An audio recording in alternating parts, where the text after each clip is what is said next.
오늘 우리에게 주신 하나님의 생명의 말씀은 구약 성경 271페이지 신명기 6장 4절에서 9절까지 말씀입니다. 제가 하나님 말씀을 봉독해 드리겠습니다. 하나님 말씀을 경청하시기 바랍니다.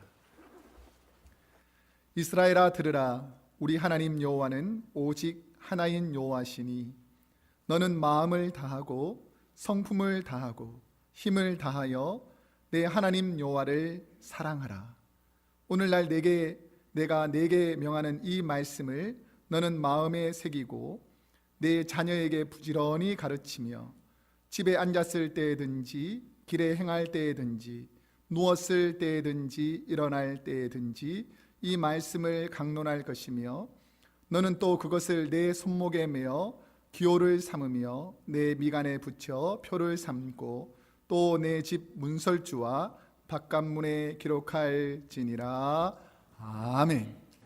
오늘은 신명기 6장 4절에서 9절까지 말씀을 중심으로 내가 자녀에게 가르치는 것은 이라는 제목으로 하나님 말씀을 선포하도록 하겠습니다. 오늘은 교회 절기상으로는 어린이 주일입니다.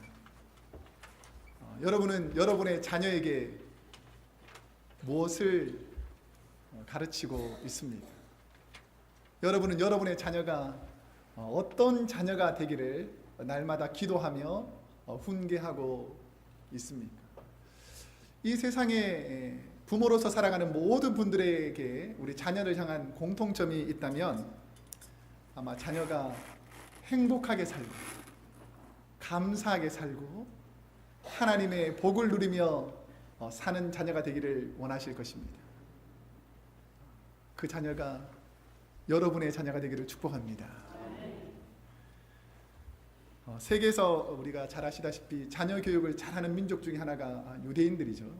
유대인들은 하나님을 경외하도록 자녀들을 가르칩니다.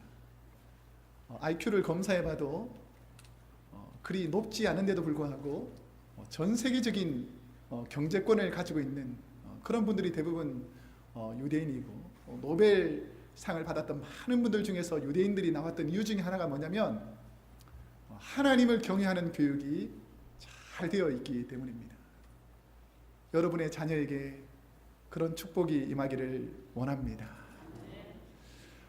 우리가 잘 아시는 그 많은 세계적인 석학 중에서 아인슈타인이라든지 그 다음에 철학자 중에서는 프로이드나 칼 융, 그리고 우리가 잘 아는 영화 감독 중에서는 스티븐 스필버그라든지 구글의 창시자나 여러 가지 이 땅에 많은 영향력을 미치는 사람들 중에서 유대인들이 많이 배출되는 이유 중에 하나가 바로 어머니가 자녀를 교육할 때에 하나님 사랑하는 자녀들로 키워나가더라는 것입니다. 그래서 세상의 지혜와 지식과 학문을 충분히 가르치지 못했더라도 어머니가 자녀에게 하나님 사랑하라는 것만 잘 가르쳐도 그 자녀들은 하나님께서 복을 주셔서 형통하게 되더라는 것이죠. 우리가 잘 아는 그 아인슈타인은 초등학교 다닐 때에 선생님이 너는 도저히 안 되겠다. 왜냐하면 선생님이 물어보면 정답을 얘기해야 되는데 남들이 하는 똑같은 대답을 하지 않고 막 크리에이티브한 창의적인 대답을 계속 하니까 선생님이 처음에는 한두 번 받아주다가 너무 창의적인 엉뚱한 얘기를 많이 하니까 야 너는 좀 우리 학급에 어울리지 않는다. 좀 그만 말해라. 그만 나서라. 뭐 이런 식으로 그 아이의 개성을 자꾸 짓밟아 버렸다는 것이죠. 그런데 이 유태인 어머니는 아인슈타인에게 다른 사람과 똑같아지려고 하지 말고 하나님께서 너에게 주신 그 좋은 탤런트가 있는데 그것을 잘 개발해서 너가 가진 것으로 하나님께 영광을 돌리라 라고 늘 그 상처 입은 마음에 위로를 해줬다는 것입니다.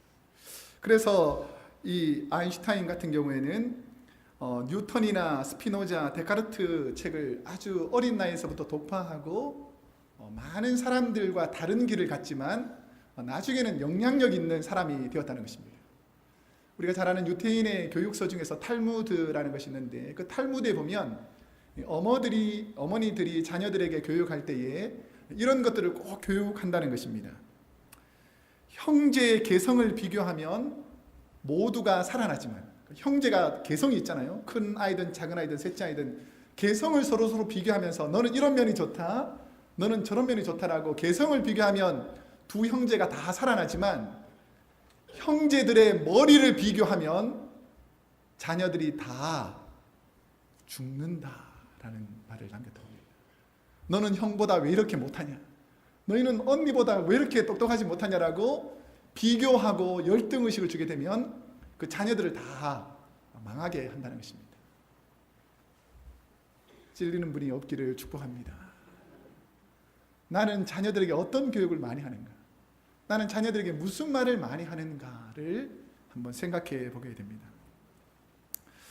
그런데 교육하면 뒤처지지 않는 민족 중에 한 민족이 어느 민족이죠? 한민족이죠. 아마 우리가 지금 이렇게 좋은 환경에서, 좋은 문화에서 세계적으로 많은 문화와 은혜를 누릴 수 있는 그것 중에 하나가 저희 부모님 세대, 그 윗세대가 참으로 교육에 관심을 많이 갖고 자녀들 못 먹고 못 입어도 자녀들 교육에 많이 투자했기 때문에 그나마 우리가 이렇게 감사하며 누리며 살게 되었습니다. 맞습니까? 자수성가한 사람도 많지만 우리 부모님들의 그 헌신과 노력이 있었다는 것이죠. 자, 그러면 제가 한번 질문해 보겠습니다. 그렇게 열심히 교육받은 여러분과 여러분이 열심히 교육한 여러분의 자녀가 그렇게 많이 가르쳤는데 여러분 말씀을 잘 듣습니까? 여러분은 부모님 말씀을 잘 듣는다고 생각하세요? 이렇게 하면 아멘 이렇게 나와야 되는데 저부터도 찔림이 있는 거죠. 환경이 좋아진다고 내가 부모님 말씀을 잘 듣는가? 내가 더 나은 교육을 받았다고 부모님 말씀에 순종하는가를 생각해 보니까 꼭 그렇지만은 않더라는 것입니다. 부모님의 마음을 아프게 하는 자녀들을 살펴보면 그 자녀들이 자라면서 부모님으로부터 받은 상처와 아픔을 가지고 자란 자녀들이 많다는 것이죠. 우리는 우리의 방식대로 잘 되라고 교육했는데, 가르쳤는데 그 자녀들의 마음에는 오히려 상처가 되고 아픔이 되고 받아들이지 못하는 것들이 더 많이 있을 수 있더라는 것입니다. 그러면 여러분의 자녀들이 아름답고 행복하게 잘 살려면 어떻게 해야 하겠습니까? 오늘 본문 말씀에 그 문제의 해답이 있습니다. 본문은 가나안 땅에 들어갈 이스라엘 백성들을 향해서 죽음을 앞둔 모세가 마지막 가르침, 유언과 같이 그 자녀들에게, 이스라엘 백성들에게 마지막 설교한 부분입니다. 만약 여러분이 이 생을 마지막으로 마감하고 이제 자녀들에게 유언을 남겨야 된다면 여러분은 여러분의 자녀에게 무엇을 가르칠 것 같습니까? 여러분의 자녀들에게, 여러분의 이웃들에게, 여러분의 가까운 사람들에게 무엇이라고 교훈을 주면서 이 생을 마감하겠습니까? 모세는 80세에 하나님을 통해서 부르심을 받습니다. 그리고 출애굽하여서 40년 동안 가나안 땅으로 가던 그 광야길에서 온갖 고난과 어려움과 역경을 겪습니다. 드디어 꿈에 그리던 이 가나안 땅 앞에 딱 선 거예요. 모압 땅. 요단강 건너편에 딱 섰는데 하나님께서 사인을 주는 거예요. 무슨 사인을 주셨죠? 너가 할 일은 끝났다. 이제 내가 너를 데려갈 테니까 마지막으로 백성들하고 고별 인사하고 이제 죽어야 된다라는 그런 계시를 받은 거죠. 그래서 마지막 백성들에게 고별 설교를 하는 그 내용 전체가 오늘 본문 신명기입니다. 이 신명기서 자체가 모세가 이제 가나안 땅으로 들어가지 못하니까 이스라엘 백성들에게 이때까지 40년을 되돌아보면서 이 가나안 땅으로 들어갈 자녀들에게 무엇을 교훈할까, 어떤 것을 가르칠까를 생각하면서 설교한 내용들이 바로 오늘 본문 말씀입니다. 그 중에서 이 신명기서 중에서 가장 핵심이 되는 말씀이 오늘 우리가 읽었던 신명기 6장 4절에서 9절까지 나오는 쉐마의 말씀입니다. 이 쉐마라는 것은 이스라엘아 들으라 라는 뜻입니다. 이스라엘아 들으라. 부모님이 자녀들에게 말할 때 이렇게 딴짓하고 있으면 뭐라고 하죠? 좀 들어라, 들어라. 이 말이 바로 쉐마, 이스라엘아 들으라 라는 말입니다.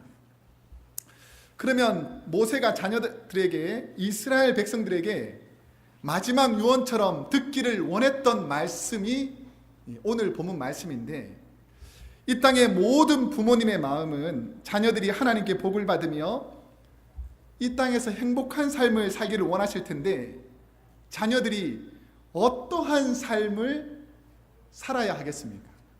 여러분의 자녀가 어떠한 삶을 살아야 하는지를 오늘 본문 4절과 5절에 보면 이스라엘아 들으라 라고 하면서 하나님께서 말씀하시는 부분이 있습니다. 우리 한번 4절 5절을 함께 읽겠습니다. 시작. 이스라엘아 들으라. 우리 하나님 여호와는 오직 하나인 여호와시니 너는 마음을 다하고 성품을 다하고 힘을 다하여 내 하나님 여호와를 사랑하라. 마음과 성품과 힘을 다해서 여러분이 하나님 사랑하기를 축복합니다. 마음과 성품과 힘을 다해서 여러분 자녀가 하나님 사랑하도록 가르쳐야 된다는 것입니다. 여기서 마음이라는 것은 히브리어로 레바브라는 단어인데, 인간의 내적인 본질 혹은 삶과 생각, 감정의 중심이라고 할 수 있는데, 내 마음과 생각과 감정의 중심을 담아서 하나님을 사랑하라 라고 우리 자녀들에게 가르치라는 것이죠. 그 다음에 목숨, 성품을 다해서 라는 것은 히브리어로 네페시라는 단어인데, 호흡 혹은 숨이라는 단어가 있습니다. 그러니까 네가 호흡하는 동안에, 네가 숨 쉬는 동안에 누구를 사랑하라고요? 하나님을 사랑하라. 이것을 가르치라는 것입니다.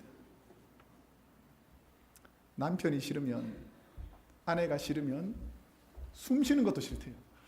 옆에서 막 훅 숨을 쉬는 것도 싫다. 그런 분이 없기를 축복합니다. 우리는 하나님 사랑하기 때문에 내가 살아 숨을 쉬는 동안 하나님 사랑하는 그 마음 변치 않기를 축복합니다. 그 다음에 힘을 다해서 사랑하라는 것은 내가 가진 재능과 탤런트. 그래서 여기서 힘이라는 단어는 메오드라는 단어인데, 나의 가진 모든 재능을 통해서 하나님 사랑하는 데 사용하라는 것입니다. 여러분의 재능이 하나님 사랑하는 데 사용되기를 축복합니다. 그 미국 초기에 생활해 보면 하루 종일 별로 직장이 없으니까 일할 곳이 없는 두 청년이 있었어요. 그 두 청년이 가까운 그 도시에 도박장이 생긴 거예요. 그러니까 시골에서 할 일이 없다 보니까 어디로 놀러 갈까라고 생각하다가 도박장에 놀러 가자. 두 친구가, 이제 젊은 친구가 결성을 했습니다. 그래서 이제 큰 도시로 가기 전에 이제 버스를 타고 가야 되는데, 앞길을 쭉 지나가는데, 버스 타려고 길을 지나가는데, 미국 교회에 가보면 교회 앞에 이렇게 그 안내판에 보면 주일날 아침에 설교 제목하고 설교 본문, 예배 시간 같은 것이 밖에 딱 있습니다. 요즘도 있지만. 그래서 이제 주일날 아침에 몰래 도박장 가려고 두 친구가 딱 가는데, 한 친구가 주일 설교, 교회 앞을 딱 지났는데 주일 설교 제목을 보니까 죄의 싹은 사망이니라, 이런 설교 말씀이 있는 거예요.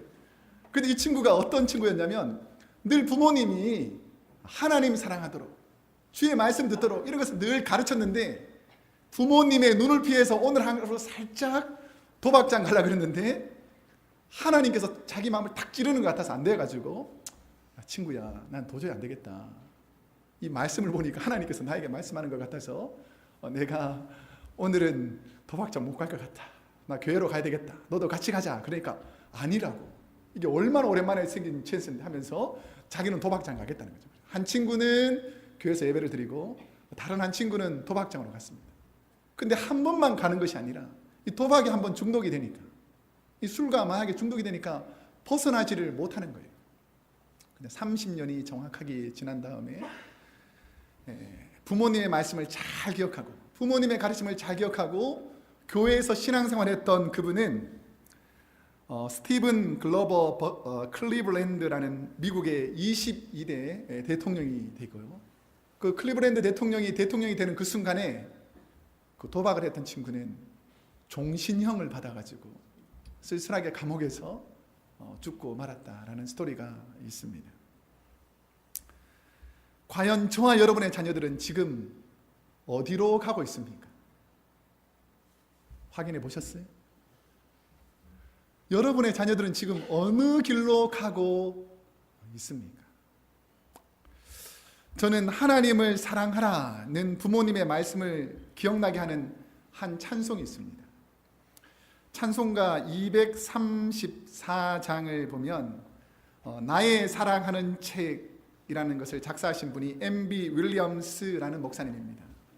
이분이 19세기 말에 미국에서 부흥 운동을 많이 하셨던 분인데, 부흥사라서 다른 교회 설교를 하러 가게 되니까 그 어머님이 가르쳐줬던 그 성경 말씀에 관한 스토리를 많이 하니까 그 친한 친구 목사님, 윌리엄스 목사님의 친구 목사님 중에서 털만이라는 목사님이 그분의 설교를 들어보니까 너무 성도적인 은혜가 되는데, 이것을 말씀으로만 하지 말고 너의 간증을 찬송가 가사로 써서 한번 작사를 하면 어떻겠냐라고 해서 만든 시가 바로 찬송가 234장입니다. 우리 한번 함께 찬송할 텐데요, 우리 어머님이 어떻게 가르쳐 주셨는지 한번 기억하면서 이 찬송을 한번 부르겠습니다.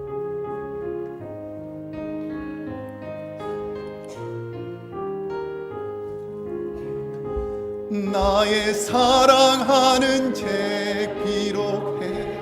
어머님의 무릎 위에 앉아서, 어머님 무릎 위에 앉아서 재미있게 듣던 말, 재미있게 듣던 말, 그때 일을 지금도 내가 잊지 않고 기억합니다. 귀하고 귀하다 우리 어머님이 들려주시던 재미있게 듣던 말, 이 책 중에 있으니 이 성경심이 살아. 우리 3절을 찬양하겠습니다. 예수 세상 계실 때 많은 고생하시고 십자가에 달려 돌아가시니 어머님이 읽으며 눈물 많이 흘린 거 지금까지 내가 기억합니. 귀하고 귀하다 귀하고 귀하다 우리 어머님이 들려주시던 재미있게 듣던 말, 이 책 중에 있으니 이 성경심이 사랑합니다. 기억하십니까? 여러분의 부모님들이 여러분에게 가르쳤던 그 사랑의 말씀을 기억하십니까? 저는 이 말씀을 준비하면서 저희 어머니가 늘 성경책을 읽어주셨거든요. 제가 가끔씩 곁길로 빠지려고 하고 좋지 않는 길로 가려고 할 때마다 그 어머님이 가르쳐 주셨던 그 성경 말씀, 주일학교, 교회에서 여러 신앙의 선배들을 통해서 가르쳤던 그 성경 말씀을 통해서 제가 곁길로 좀 덜 가게 된 것이 아닌가 이렇게 생각합니다. 제가 선배 목사님들, 신앙의 선배들에게 가장 많이 들었던 말이 하나님을 사랑하라 라는 말씀이었습니다. 사랑하는 저희 부모님에게서도 제가 목회를 하면서 가장 많이 들었던 말이 하나님을 사랑하라 라는 말씀이었습니다. 제가 우리 자녀들에게, 그리고 우리 사랑하는 성도님들에게 가장 많이 부탁드리고 싶은 말 또한 하나님을 사랑하십시오 라는 말입니다. 이것만 잘 가르쳐도 우리 자녀들이 하나님 사랑 안에 있을 줄로 믿습니다. 우리 옆 사람에게 한번 이렇게 고백합시다. 하나님 사랑합시다. 시작. 자, 옆 사람은 시키지 말고 이제는 하나님 사랑합니다 라고 한번 고백하겠습니다. 시작. 하나님 사랑합니다. 입술로만 하는 사람들 딱 2명 있는 것 같은데 진심으로 하나님 사랑합니다. 이 가르침만 잘 배워도 우리 자녀들이 바른 길을 갈 수 있다는 것입니다.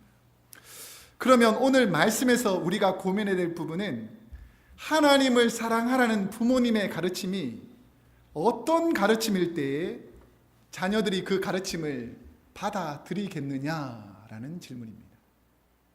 우리 하나님 사랑하라고 우리 자녀에게 가르치는데 그 가르침의 모습이 어떠해야 되느냐는 것이죠. 오늘 본문 7절 말씀을 한번 보시면 우리 한번 한 목소리로 오늘 본문 7절 말씀을 한번 읽어보겠습니다. 우리가 어떠한 가르침으로 가르쳐야 하는가. 자, 7절 시작. 내 자녀에게 부지런히 가르치며 집에 앉았을 때든지 길에 행할 때든지 누웠을 때든지 일어날 때든지 이 말씀을 강론할 것이며 라는 것이죠. 김난준 목사님이 쓴 책 중에 보면 가정 또 하나의 천국이라는 책이 있습니다. 자녀를 교육하는 부모님의 모습에 대해서 잘 표현한 부분입니다. 제가 이 책을 읽고 나면서 너무 찔리는 거예요. 나는 과연 하나님이 말하는 아름다운 가정 천국을 이루고 있는가? 우리 자녀들에게 바로 가르침이 되고 있는가? 생각하니까 많이 찔렸습니다. 그 내용에 보면 어떤 내용이 있냐면 자녀들이 어릴 때에는 부모님의 앞모습을 보고 주로 배운다는 겁니다. 예를 들어서 부모님이 막 활짝 웃으면 해도 되는 좋은 일이구나. 그래, 잘한다 잘한다 이렇게 칭찬해주면 자녀들의 그 부모님의 얼굴을 보고서 내가 해야 되는구나 라는 것을 앞모습을 보고 배운다는 것이죠. 그리고 만약에 내가 뜨거운 거 잘못된 거 잡으려고 그러면 부모님 뭐라 그러죠? 안 돼! 하지마! 이렇게 하면 자녀가 하려고 그러다가도 딱 멈추잖아요. 부모님이 인상을 쓰는 걸 보면. 그래서 착한 아이들은 딱 손을 멈추고 그만두는 아이가 있는가 하면 자기 고집대로 만졌다가 큰 코 다치는 자녀들도 있잖아요. 그러니까 주로 어린아이일 때는 자녀들이 부모님의 앞모습, 주로 앞모습을 보고 많이 배운다고 합니다. 저는 오늘 본문 7절 말씀을 묵상하면서 제 마음속에 자꾸 머무는 그런 구절들이 있었습니다. 이게 뭐냐면 집에 앉았을 때든지 길에 행할 때든지 누웠을 때든지 일어났을 때든지 라는 것이죠. 부지런히 가르치는데 이게 뭐냐면 우리의 일상하고 아주 가까이 있다는 거예요. 이걸 바꾸어 말하면 나의 일상의 작은 부분, 나의 뒷모습 속에서도 자녀들에게 교육이 바른가입니다. 거실에서 부모님은 만나기만 하면 싸우시면서 자녀들에게 와가지고 싸우면 안 돼 라고 말하면 아이들이 그 말을 들을까요? 아버지가 어머니가 차를 타고 가시다가 노란불 상관없이 막 지나가고 유턴하면 안 된다는데 막 돌고 옆차가 막 소리 지르면 자기도 막 큰 소리 치면서 욕을 하면서도 집에 와서는 자녀들에게 마주보면서 형이랑 싸우면 안 돼, 정직하게 지내야 돼 이런 말이 통할까요? 자녀들이 사춘기 나이가 되면 부모님의 뒷모습을 보고 배운다고 합니다. 부모님의 뒷모습이 자기를 가르쳤던 모습과 같으면 자녀는 부모님의 가르침에 깊이 그 마음을 인식하고 양심의 가책을 느끼고 그 부모님의 말씀에 따라서 잘못을 고친다는 것입니다. 그런데 자녀들이 뒤에서 보는 부모님의 모습들이 어른들의 모습들이 똑같지 않으면 부모님에 대한 반항이 폭풍우처럼 휘몰아칠 수 있다라는 것입니다. 부모님의 뒷모습에 불을 치는 자녀들의 마음에는 씻을 수 없는 깊은 상처를 남기게 되고 그것보다 더 심각한 상처는 하나님께서 만들어 오신 귀한 소중한 하나님의 형상을 파괴하는 도구가 바로 우리의 불일치한 뒷모습이 될 수 있다는 것입니다. 저는 설교를 준비하면서 저의 뒷모습은 어떤가 한번 묵상해 보았습니다. 여러분은 어떻습니까? 여러분의 뒷모습은 앞모습과 비슷합니까? 좀 심각해지죠. 깨달았으면 오늘부터라도 앞모습과 뒷모습이 일치하는 저와 여러분이 되기를 축복합니다. 부모들은 자녀들에게 진실한 모습으로 가르쳐야 합니다. 자녀들이 부모님들에게 실망하는 것은 부모님이 그 가르치는 것이 완전하지 못하기 때문에 실망하는 것이 아니라는 거예요. 부모님이 가르치는 부분이 옳지 않기 때문에 실망하는 것이 아니라 부모님의 말과 행동이 불일치할 때에 오히려 더 큰 상처를 받는다는 거예요. 자녀들도 성숙하면서 우리 부모님이 퍼펙트하지 않다 이렇게 말씀을 하지만 잘못될 수 있다는 것을 충분히 안다는 겁니까? 나이를 들면서. 근데 부모님이 제일 하지 않는 말 중에 하나가 뭐냐면 누구야? 내가 잘못했어. 생각해보니까 내가 틀린 것 같아. 내가 너에게 상처를 준 것 같아. 우리 사랑하는 자녀 누구야? 내가 미안하다. 여러분 하루에 자녀들을 대할 때 몇 번 정도 그렇게 말하십니까? 우기는 사람들 있죠. 우기는 사람.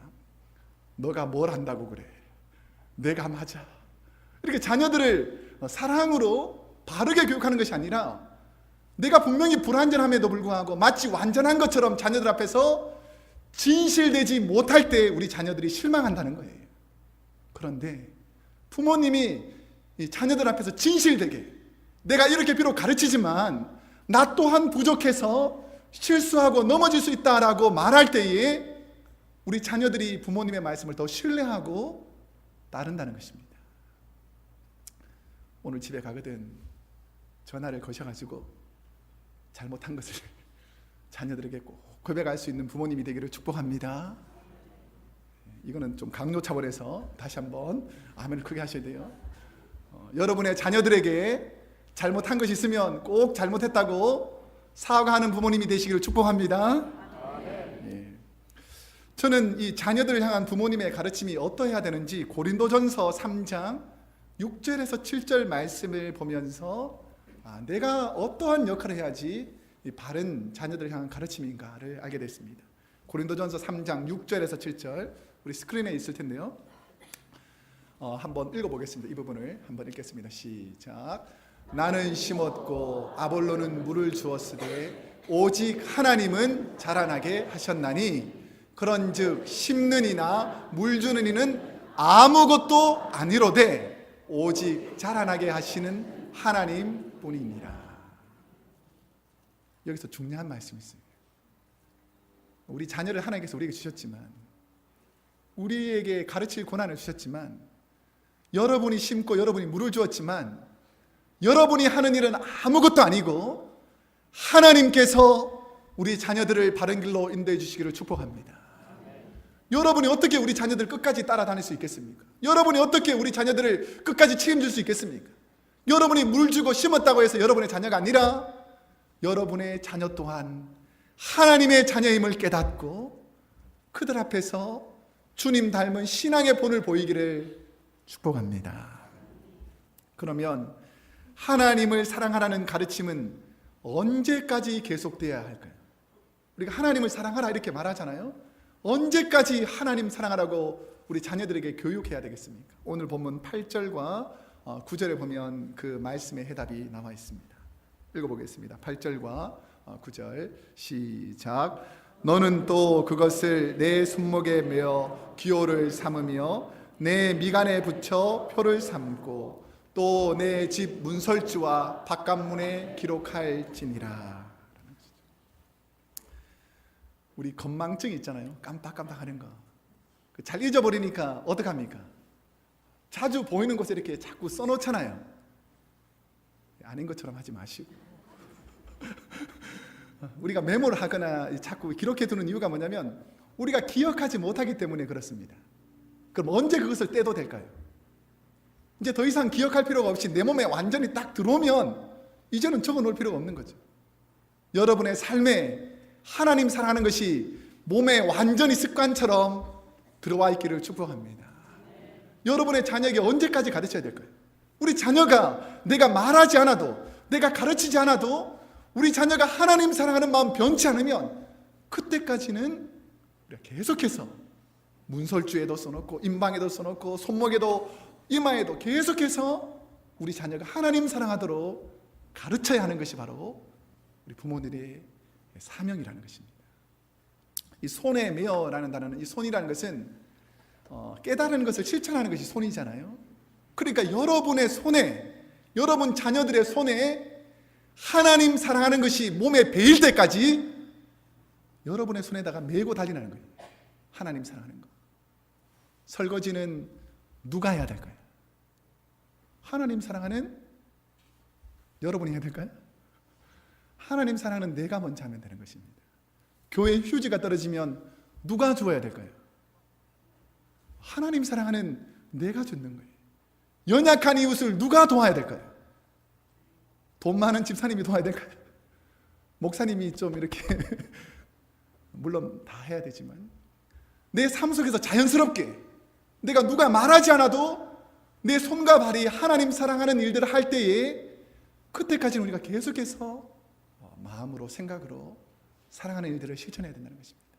이 미간에 붙여놓으라는 것은 뭐냐면 이 머리와 생각 속에서 하나님 사랑하는 생각이 자연스럽게 일어날 때까지 계속해서 사랑하는 훈련들을 해야 된다는 것이죠. 여러분 연약한 사람 보면 사랑하는 마음이 보입니까? 저 게으른 사람들 일도 안 하고 공짜만 바라고 이렇게 생각할 수도 있죠.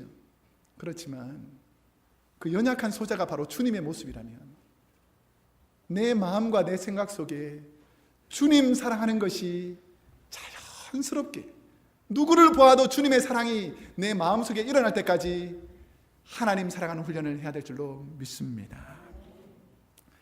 여러분은 여러분의 자녀의 충실한 후원자, 서포터입니까? 아니면 자녀의 삶을 간섭하고 훈계하고 이 험한 세상에서 발붙이고 살아가는 생존과 경쟁의 법칙을 가르치기에 바쁘십니까? 어떻게 해야 저와 여러분의 자녀들이 하나님을 사랑하는 자녀, 하나님의 복과 은혜를 누릴 수 있는 참으로 복되고 귀한 자녀가 될 수 있는지 한번 고민해 보셨습니까? 자녀들의 꿈과 비전을 위해서 기도해 주시는 부모님들 되기를 축복합니다. 후원자라는 거예요. 후원자. 자녀들이 바른 길로 갈 수 있도록 적극적으로 돕는 신앙의 선배, 믿음의 선배가 되기를 축복합니다. 한국에서 실제로 있었던 실화입니다. 그 어머니와 아들이 둘이 살게 되었습니다. 아버지가 일찍 돌아가셔가지고 어머니와 청년이 둘이 살게 됐는데 아들이 운전을 잘못해가지고 교통사고를 나게 됩니다. 근데 교통사고가 났는데 두 눈을 실명하게 돼요. 앞을 보지 못하는 거죠. 그러니까 얼마나 어머님의 마음이 안타깝고 힘들겠습니까? 그런데 자녀는 매일 방 안에서 원망하고 불평하는 거예요. 왜 나에게 이런 일이 생겨서 나에게 이렇게 힘든가? 왜 하나님이 살아계신다면 왜 나에게 이런 고통을 주는가? 근데 어머니가 지속적으로 하나님이 널 사랑하셔서 한 일이다. 그렇게 해도 이 자녀는 받아들이지가 않는 거예요. 그러니까 늘 원망하고 불평하고 살게 되었죠. 그런데 하루는 기쁜 소식이 이 가정에 오게 되었습니다. 한 도너가 눈을 기증하겠다는 거예요. 그래서 너무 기뻐가지고 아들이 병원에 가보니까 이제 드디어 도너가 생긴 거예요. 그래서 눈을 기증받았는데 한쪽 눈만 기증받게 된 겁니다. 그러니까 이 아들이 또 원망하고 불평하기 시작하는 거예요. 기왕에 눈을 기증하려면 두 눈을 다 기증받아야 되는데 왜 한 눈만 기증받느냐, 참 너무 안타깝다. 그리고 내가 만약에 젊은데 밖에 나가서 한쪽 눈만 가진 청년이 이 세상에서 어떻게 살아갈 수 있겠는가, 너무 불평하고 원망했습니다. 그렇지만 한쪽 눈을 기증받았기 때문에 수술을 했어요. 그래서 수술이 무사히 잘 맞았습니다. 그런데 이 붕대를 푸는 날 눈을 딱 떠보니까 그 마주 보고 있는 그 어머니의 한쪽 눈이 없는 거예요. 알고 보니까 어머니가 그 자녀에게 한쪽 눈을 기증해 준 것이었습니다. 그러면서 그 어머니가 눈물을 흘리면서 그 자녀에게 하는 말이 있습니다. 무엇이라고 말하냐면, 두 눈을 다 주고 싶지만 그러면 내가 너에게 짐이 될 것 같아서 라고 말하면서 어머니가 눈물을 흘리며 그 자녀에게 가르침을 주더라는 거죠. 여러분, 사랑은 말로 하는 것이 아닙니다. 사랑은 힘들어하고 고통당하는 연약한 자들에게 삶으로 실천해내는 것이 바로 진실로 사랑하는 것입니다. 저는 이 말씀을 보면서, 이 스토리를 보면서 만약에 우리 어머니면 어떻게 했을까를 한번 생각해 봤어요. 그러니까 제가 너무 과대하게 평가하는지 모르지만 아마 우리 어머니도 똑같이 하셨을 것 같아요. 내가 만약에 우리 아들이 두 눈이 없어서 원망하면 어떡할까? 나도 당연히 눈을 뽑아서 우리 아들에게 분명히 줬을 것입니다. 여러분, 입술로 사랑하는 사람이 아니라 가슴과 손과 발로 진실로 사랑하는 저와 여러분이 되기를 축복합니다. 저는 이 부분을 묵상하면서 십자가의 주님을 묵상하게 됐어요. 우리 주님은 우리를 얼마나 사랑하셨는지를 잘 아셔야 됩니다.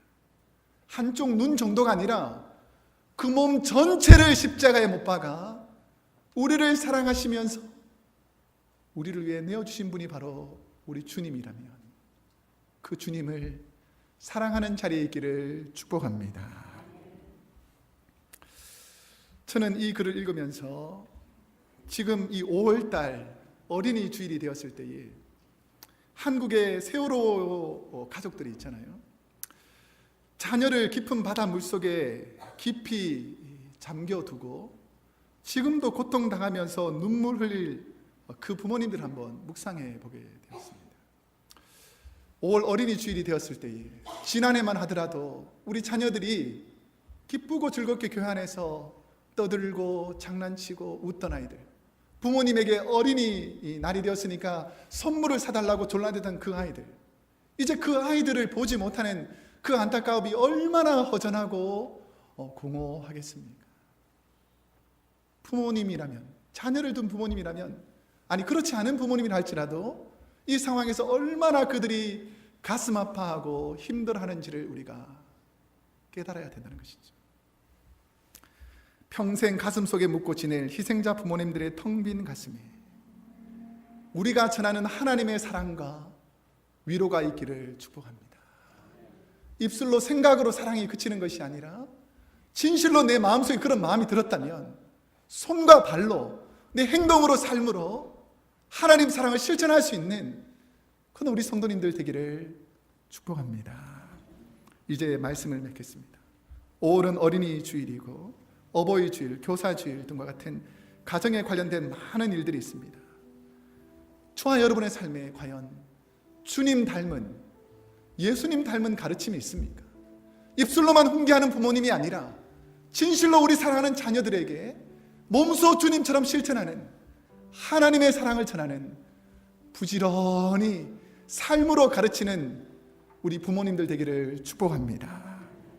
오늘 예배를 마치시고 돌아가시거든 잠자리에 드시기 전까지 여러분의 자녀들 위해서 눈물 흘리며 진실하게 한번 기도하시고 신앙으로 훈련해서 너가 지금 교회 나가지 않는 것이 죄악이다.